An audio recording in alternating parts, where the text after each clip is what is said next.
शुरुआत करें नए चैप्टर प्रोनाउन के साथ। उम्मीद करता हूं कि नाउन का क्वेश्चन आपसे बनने लगा होगा और ये उसी का कजिन है जिसका नाम है प्रोनाउन। जो नाउन के बदले आता है उसे ही प्रोनाउन कहते हैं।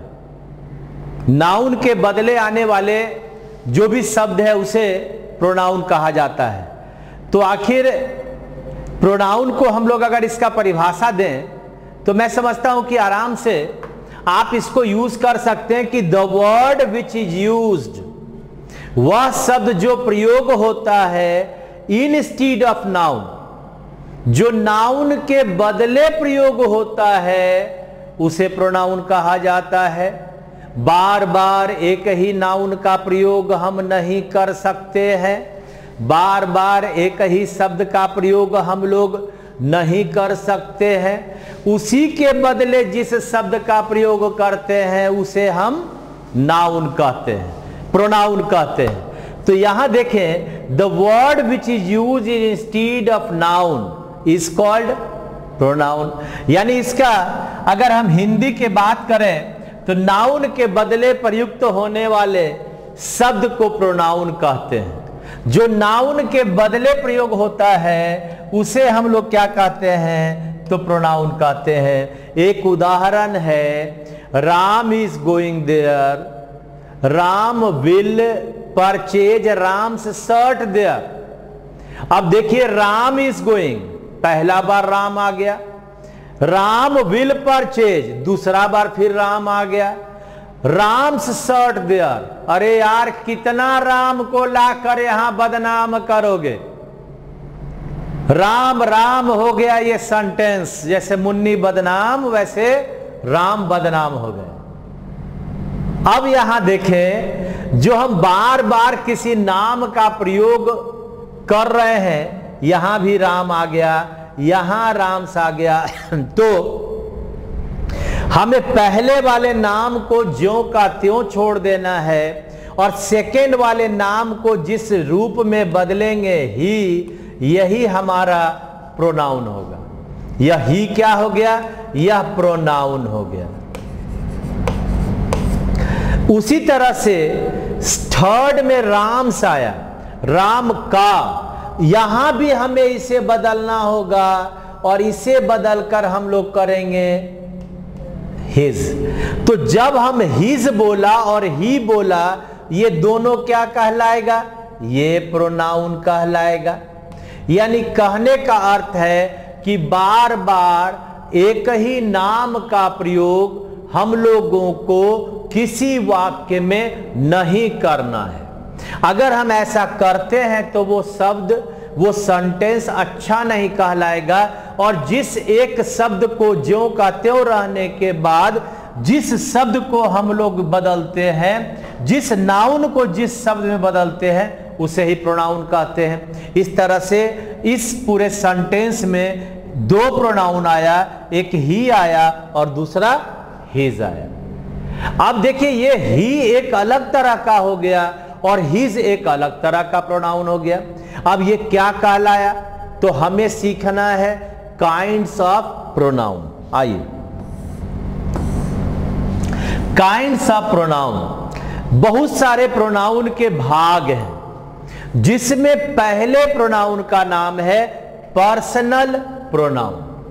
फर्स्ट का नाम है पर्सनल प्रोनाउन। यानी पर्सनल प्रोनाउन के अंतर्गत अब हमें क्या पढ़ना है, जरा सा आप देखेंगे। इसी पर्सनल प्रोनाउन में हमें जो पढ़ना है वह है आपके पास केस। पर्सनल प्रोनाउन में हमें जो पढ़ना है वह पढ़ना है केस। केस के तीन भाग हैं।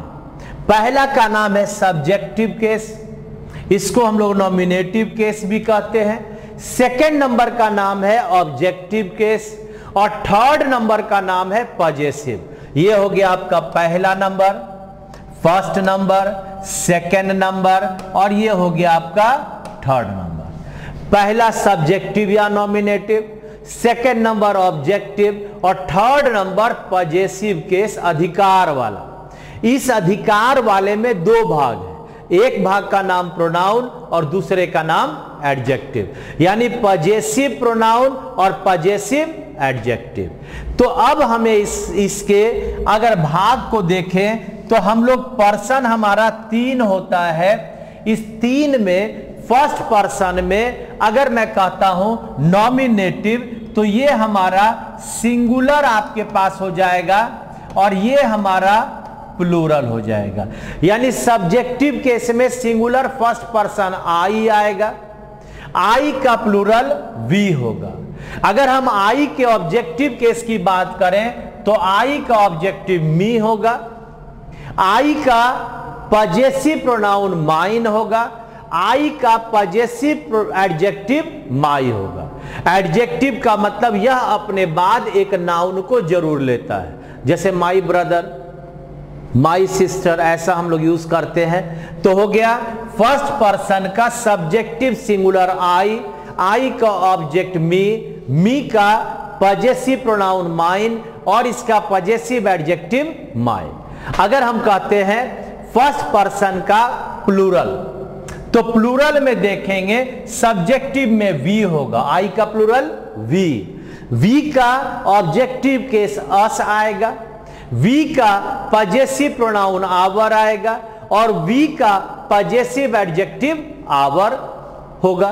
यहां आवर्स हो गया और यहां आवर हो गया। उसी तरह से अब हम चलते हैं सेकेंड पर्सन जिसका सिंगुलर और प्लूरल दोनों एक ही होता है। सेकेंड पर्सन में हमारा सब्जेक्टिव है यू का ऑब्जेक्ट यू का पजेसिव प्रोनाउन योर्स और हमारा एडजेक्टिव योर।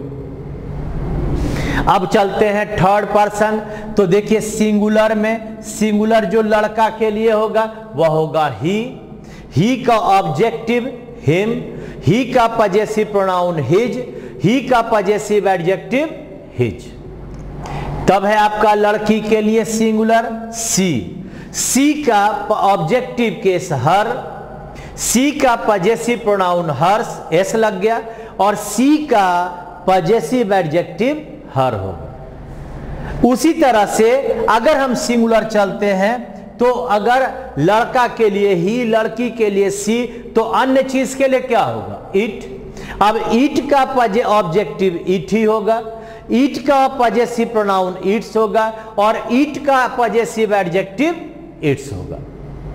नेक्स्ट अगर चलते हैं तो ये ही का प्लूरल दे, सी का प्लूरल दे और इट का प्लूरल दे। यानी अगर इस तीनों का प्लूरल हम लोग कहें तो हमारा सब्जेक्टिव में दे हो जाएगा। अब दे का ऑब्जेक्टिव केस देम, दे का पजेसिव प्रोनाउन देयर्स, एस लगा, और दे का पजेसिव एडजेक्टिव देयर। तो ये बन गया आपका, हम लोग पढ़ रहे हैं पर्सनल प्रोनाउन जिसका सब्जेक्टिव, ऑब्जेक्टिव और पजेसिव ये 3 केस है। पजेसिव में भी 2 भाग है, पजेसिव प्रोनाउन एक कहलाता है और एक पजेसिव एडजेक्टिव कहलाता है। तो अब अगर हम चलते हैं अपने इसी पार्ट को कि सब्जेक्टिव का प्रयोग कहां, ऑब्जेक्टिव का प्रयोग कहां और पजेसिव एडजेक्टिव और प्रोनाउन का प्रयोग कहां करेंगे। तो अब हमारे पास नियम आएंगे जिसका पहला नियम आप देखेंगे जो हमारा फर्स्ट नियम है। उस नियम के बाद हम लोग इसके उदाहरण को देखेंगे। तो हमारा पहला जो नियम है वह है कि वाक्य का सब्जेक्ट हमेशा सब्जेक्टिव केस या नॉमिनेटिव केस का होता है। सब्जेक्ट कैसे पहचानते हैं जी? तो किसी भी वर्ब में अगर हम एक प्रश्न करते हैं कौन, जो उत्तर आता है वही हमारा कहलाता है सब्जेक्ट, और वह सब्जेक्ट जो होगा वह क्या होगा, सब्जेक्टिव केस का होगा। अगर मैं कहता हूं राम गोज टू मार्केट, तो हमारा वर्ब इसमें से कौन है, गोज। अब गोज में हम पूछते हैं कौन जाता है, कौन जाता है से हमारा कौन से उत्तर क्या मिला, सब्जेक्ट हमारा हो गया आपका राम। यानी जब किसी वर्ब में हम कौन लगा देंगे, हु लगा देंगे, तो जो उत्तर आएगा वह कहलाएगा सब्जेक्ट। अगर प्रोनाउन का सब्जेक्ट है तो वह हमेशा सब्जेक्टिव केस का होगा।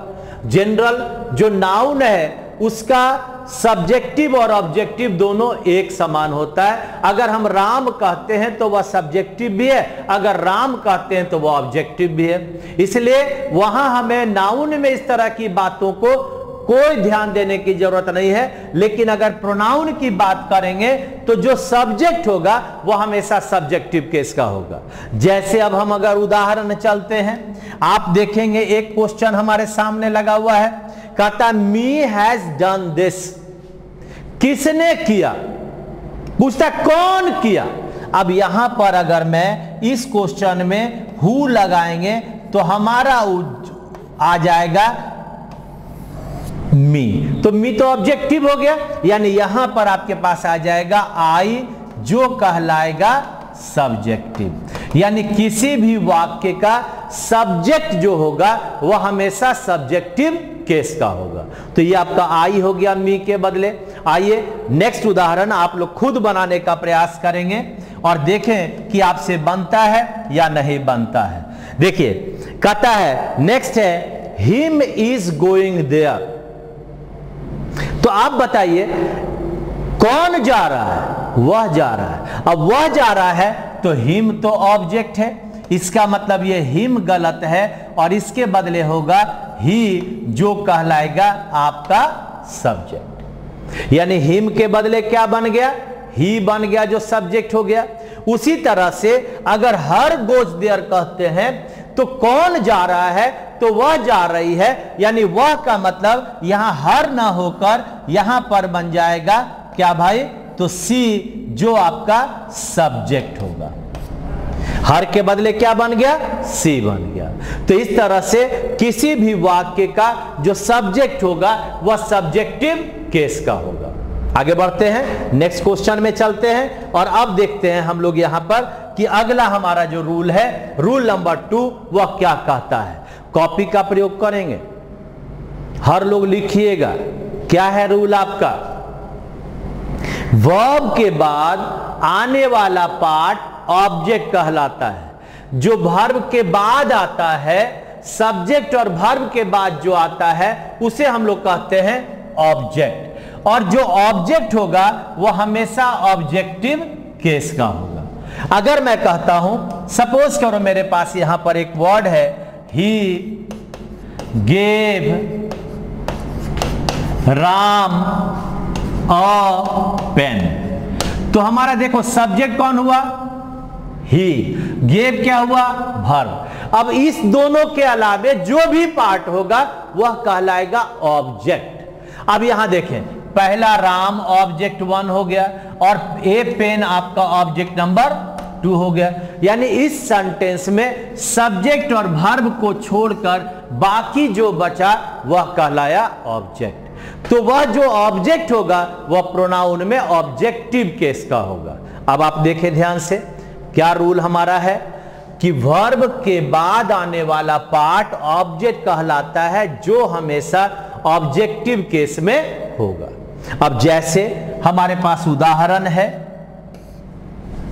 आई have given she a pen. देखो आई हो गया सब्जेक्ट, हैव गिवन हो गया वर्ब, ये हो गया ऑब्जेक्ट, ये हो गया ऑब्जेक्ट। अब सी तो हो गया सब्जेक्टिव केस, यानी यहां पर ये सी के बदले हमें यहां यूज करना पड़ेगा ऑब्जेक्ट किसका, तो हर का। यानी बना I have given her a pen, I have given her a pen. He told we a sentence, he told we subject verb और ये क्या, अस, यानी ऑब्जेक्ट। क्या बनेगा, ही टोल्ड अस, वी नहीं, he told us a sentence.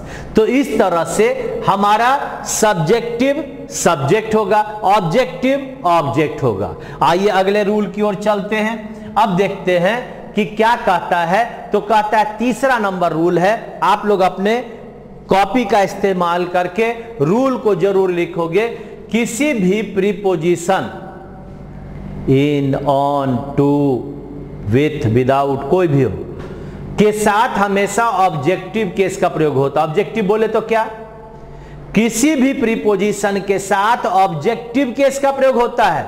Objective का मतलब क्या हुआ जी, मी हो गया, अस हो गया, ईटीसी हो गया।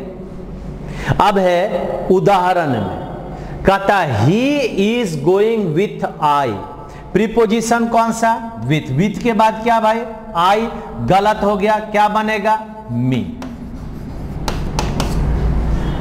ऑब्जेक्ट क्या बना, he is going with me, I नहीं, me. You said to see, यहां टू के बाद ये अब सी ना होकर क्या बनेगा, हर। क्या बनेगा, you said to her, you said to her बना, यानी ऑब्जेक्टिव केस बन गया। ये हुआ आपका। नेक्स्ट रूल में हम लोग चलते हैं। अब अगले रूल की ओर चलते हैं और रूल नंबर आगे है कि एज या देन के बाद, जरा ध्यान से सभी रूल को पढ़िएगा, एज या देन के बाद सब्जेक्टिव केस का प्रयोग किया जाता है। यानी अगर वाक्य में एज या देन रहेगा तो इसके साथ आने वाला जो हमारा प्रोनाउन होगा वह होगा सब्जेक्टिव। एज या देन के बाद सब्जेक्टिव केस का प्रयोग होगा। सब्जेक्टिव बोलेंगे तो आई, वी, ही, सी और ईटीसी, यही होगा। यानी एज या देन, देखो जैसे में उदाहरण है आपके सामने, he is as good as her. अब बोलो, इस एज के बाद ये हर, तो एज के बाद तो सब्जेक्टिव आएगा, सब्जेक्टिव में हर का प्रयोग नहीं होगा, क्या बनेगा, सी बनेगा, ये सी बनेगा। क्या बना, he is as good as her, नहीं सी। आइए सेकेंड नंबर क्वेश्चन आप लोग बनाइए। I am better than him, then आ गया तो देन के बाद अब यह हिम नहीं होगा, ही बनेगा। हाँ, क्या बना, better than he, better than he, better than he बन गया। आगे नेक्स्ट है, नेक्स्ट क्वेश्चन है आपके सामने। आपका अगला क्वेश्चन है, सी इज रिच एज योर। अरे योर तो पजेसिव एडजेक्टिव हो गया, इसका मतलब ये यहां पर गलत है और यहां पर योर के बदले हमें देना पड़ेगा यू। क्या बना, as rich as you, as rich as you. You are not smarter than me. अब ये देन आ गया और देन के साथ यहां पर ऑब्जेक्टिव मी आ गया, यहां पर आएगा आई। क्या बनेगा, you are not smarter than I, you are not smarter than I. ठीक है, तो ये आपके पास हुआ रूल नंबर अगला। अब हम लोग तैयार कर रहे हैं, शुरुआत कर रहे हैं। आगे आपका रूल आने वाला है जो कहता है, अगले रूल की ओर अगर हम लोग चलते हैं तो थोड़ा ध्यान से आप लोग पहले रूल को पढ़ें, कॉपी में आप लोग लिख सकते हैं, तभी आप बढ़िया से बना सकते हैं।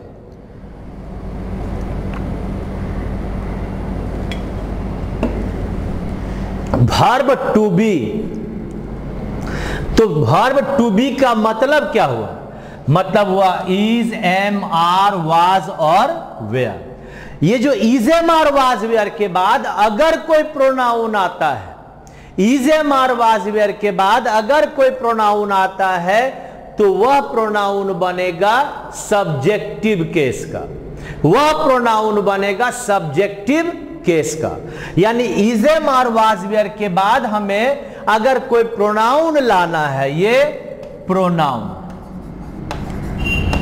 आप नाउन भी कह सकते हो, क्योंकि नाउन का सब्जेक्ट ऑब्जेक्ट दोनों बराबर होता है, वह होगा सब्जेक्टिव केस का। यानी यहां पर आपको लिखना पड़ेगा आई, वी, सी, ही और ETC. Is, am, are, was, were क्या लेगा, सब्जेक्टिव केस को लेगा। ध्यान से देखें, इट इज हिम, हमारा इज आ गया ना। अब इज के बाद यहां हिम नहीं, क्या बनेगा? ही बनेगा। ये वर्ब इज किसके लिए आया? इट के लिए आया, याद रखना।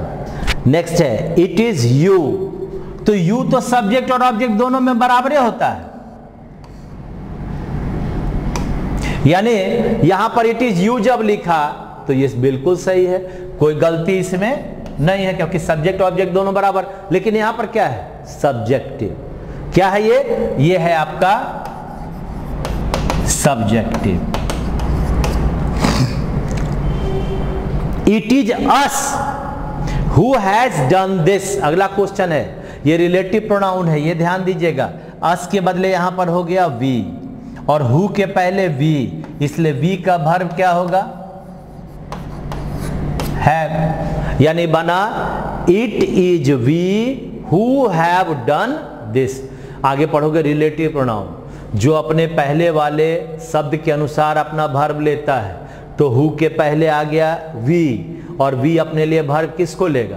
हैव को लेगा। ठीक है, आगे है it is I who are going. देखिए ये इसका वर्ब हो गया, ये इसका वर्ब हो गया, और आई का वर्ब आर नहीं, क्या बनेगा? एम। यानी बना it is I subjective who am going. क्या बना? Who am going. नेक्स्ट है इट इज हर। तो पहले तो हर के बदले क्या बन गया जी? सी। सी के साथ हु आ गया, अब हु के पहले सी है, इसलिए इसका वर्ब क्या होगा? Goes we file. क्या बना? इट इज बना it is she who goes there. इतने सारे एग्जाम्पल से आपको मैं बता रहा हूं, जरा ध्यान से अगर आप बनाइएगा तो एक भी क्वेश्चन आपका नहीं छूटेगा। क्या बताए? एज और देन के बाद सब्जेक्टिव, इज एम और वाज वेयर के बाद सब्जेक्टिव, है ना। अब देखते हैं आगे क्या रूल हमारा कहता है। आइए नेक्स्ट रूल की ओर चलते हैं। अब मान लिया जाए कि हमारे किसी सेंटेंस में एक से अधिक पर्सन का प्रयोग हो, वहां first person, second person, third person तीनों का प्रयोग हो, किसी दो का प्रयोग हो, तब क्या करेंगे? तो अगला रूल आपके सामने है, और आपको जगाने के लिए काफी है रूल कि एक से अधिक पर्सन का प्रयोग अगर किसी वाक्य में किया गया हो तो उसका क्रम निम्न प्रकार से होगा। वह क्रम चाहे वह सब्जेक्ट के तौर पर हो या ऑब्जेक्ट के तौर पर हो, उसका क्रम क्या होगा? तो क्रम होगा 2 3 1। यानी सबसे पहले यू, तब ही, तब आई। सेकेंड पर्सन का मतलब यू के बाद ही या राम, मोहन, और तब आई। अब इसका जो वर्ब होगा, अब कितना पर्सन हो गया? 1 2 3। तो वर्ब कैसा? प्लूरल। वर्ब कैसा? प्लूरल। और इस प्लूरल के बाद हमारा जो प्रोनाउन होगा, मान लिया इस पर आधारित कोई और प्रोनाउन हुआ, तो अगर लास्ट में आई रहा तो वी पर आधारित, और अगर लास्ट में आई नहीं रहा तो यू पर आधारित। अगर आई आया तो वी पर आधारित, अगर आई नहीं आया तो यू पर आधारित। यानी अगर मैं इसके प्रोनाउन में कहूंगा तो इसका प्रोनाउन में क्या होगा? तो वी होगा एज ए सब्जेक्ट, अस होगा एज ए ऑब्जेक्ट, आवर होगा एज ए पजेसिव, और आवर सेल्स होगा एज ए प्रोनाउन। कौन सा? Reflexive pronoun. You, he and I. हाँ, अगर मैं इसका एक उदाहरण देखूंगा, मैं कहूंगा you, he and I have gone with our brothers. यानी यू, ही एंड आई में हमारा जो मेन पार्ट हो गया वो कौन हो गया? आई। इसलिए हमारा यहां पर प्रोनाउन क्या आ गया? आवर आ गया। यानी जब आई रहेगा तो वी पर आधारित और आई नहीं रहा तो यू पर आधारित। तो आगे चलते हैं, एक हम लोग अगर देखें नेक्स्ट है इसका कि अगर हम लोग यू एंड आई कहा तो यू एंड आई में वी पर आधारित, भर तो प्लूरल होगा, इसका सेकंड नंबर हो गया ये। हाँ, थर्ड नंबर आपका हो गया ही एंड आई यानी 3 और 1, और फोर्थ नंबर क्या हो गया यानी ही एंड नहीं यू एंड ही। यानी कहने का अर्थ है कि आपका 2 3 1 में से एक आ गया 2 1, एक आ गया 3 1 और एक आ गया 2 और 3। तो अधिकांश तो 1 पर आधारित आया। तो जब 1 पर आधारित है तो वी पर आधारित प्रोनाउन।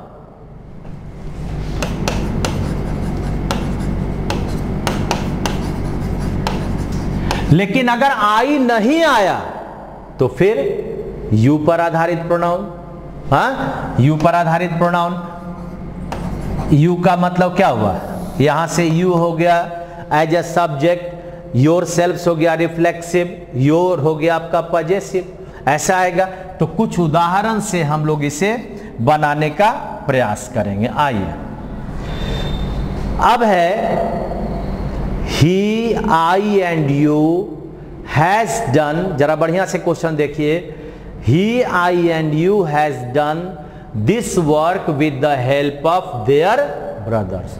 तो सबसे पहले अगर मैं कहता हूं यहां पर तो हमारा यहां ही आई एंड यू बदल गया।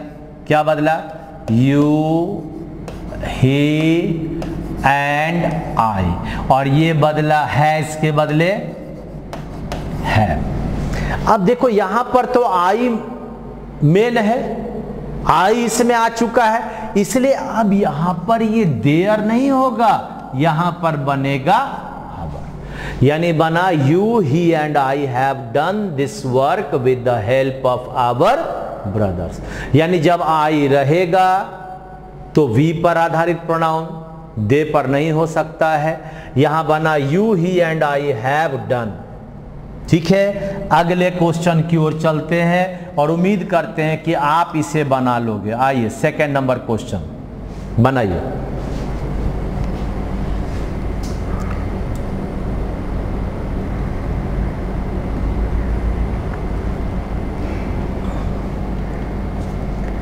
क्या क्वेश्चन है, आई यू एंड ही। लीजिए, ये तो गलत हो गया।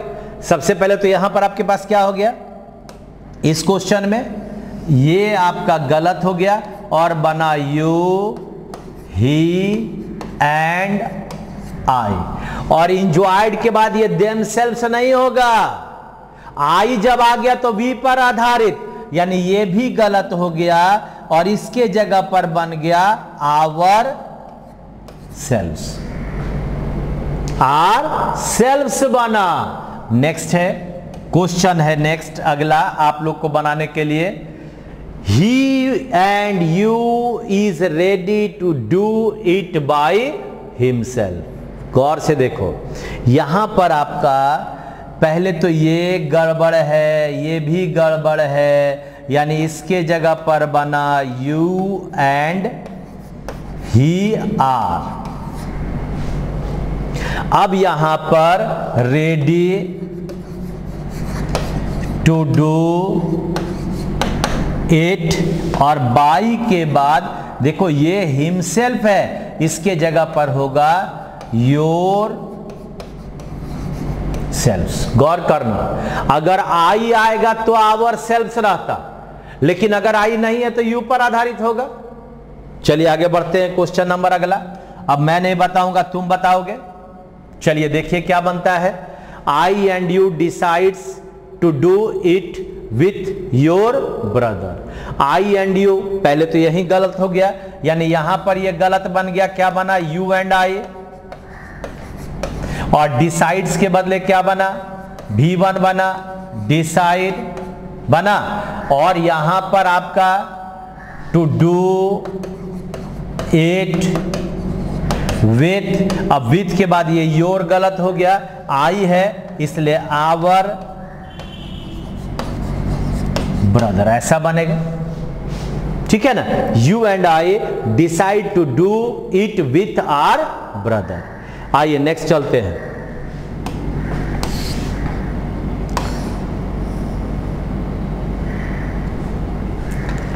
Ram and I has played well with their uncle. अरे ये फिर गलती हो गया। यहां पर क्या बना, राम एंड आई तो यहां पर सही है, लेकिन हैज के बदले क्या बना भाई, हैव, और देयर के बदले क्या बना, आर बना। राम एंड आई सही, हैव होगा played well with our uncle. ये प्रोनाउन पर ध्यान देना है। अगर आई वाला पार्ट रहेगा तो वी पर आधारित, अगर आई वाला नहीं रहा तो यू पर आधारित। चलिए, तो इसी तरह से आपके पास दो और क्वेश्चन है। इन दोनों क्वेश्चन को हम लोग अगर बना ले तो बढ़िया लगेगा कि आप लोग सब लोग खूब बढ़िया से इसे बना लिए, समझ गए।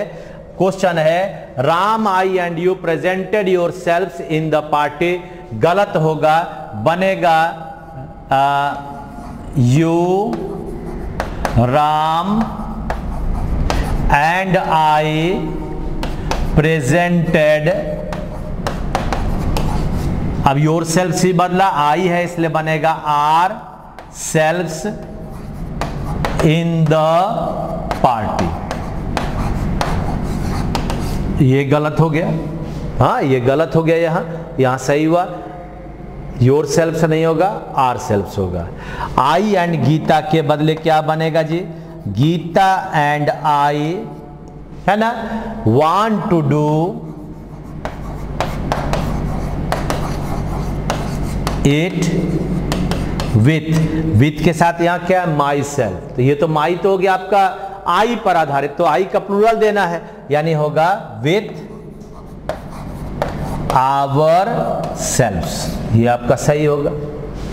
ठीक है, तो इतने सारे क्वेश्चन में आपने देखा कि किस तरह से हम अपने 2 3 1 का प्रयोग किए, जिसमें अगर हमारा 2 3 1 आया तो इसी से आपका रिलेट किया 2 1 3 1 और 2 और 3।